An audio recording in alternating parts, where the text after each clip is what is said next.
Women and girls are overwhelmingly and disproportionately affected during disasters and their aftermath, be they man-made like wars and conflict, or natural like droughts or cyclones. And a growing recognition here that policies must be geared towards the most vulnerable in all these circumstances. An important moment. I think what we always say, and you'll hear the SG and you'll hear many here at the UN say, is that climate change and gender inequality are the two biggest, I mean there are other challenges, but they're the two biggest sustainable development challenges that we will face in our times. So it is important now, the focus on both climate change in the context of women empowerment and gender equality is very timely. And for South Africa to be at the helm of chairing CSW 66 is quite an important one. Joini explains that as chair, South Africa is responsible for making preparations for the session, ensuring there's a program in place, that member states and civil society are kept abreast, among a host of responsibilities for what will be a hybrid session due to the ongoing pandemic. The relationship of women to natural resources, whether it's water, whether it's wood, how do you, ownership of land, crops, how do you then support women in that?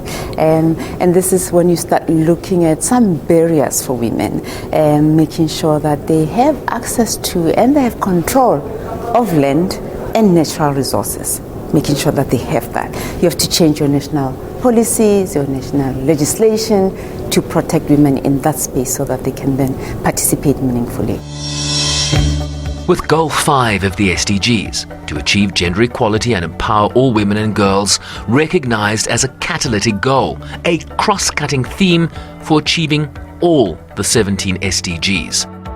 From eradicating poverty, quality education, to decent work, and climate action. The green economy is coming, it's here. So how do you make sure that women participate meaningfully and equally in that green economy?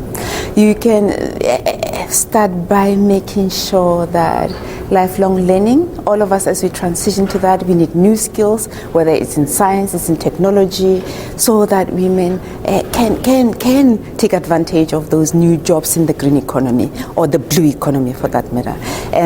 So giving them skills, education, training, but it's the whole space of lifelong learning for women. In a world consumed by conflict hotspots, particularly Russia's invasion of Ukraine, developmental and sustainability issues often take a backseat. We are faced with this challenge. It is going to impact all of us, our economies. So indeed, we want this war to stop.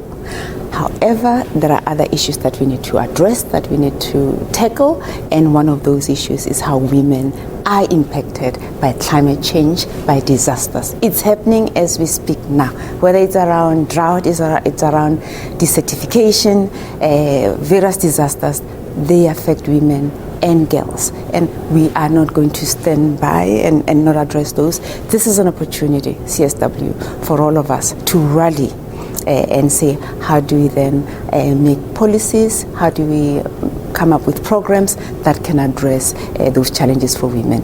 We cannot run away from that. We need to address that. The Commission on the Status of Women runs from March 14th through the 25th. Sherwin Bryce's SABC News, New York.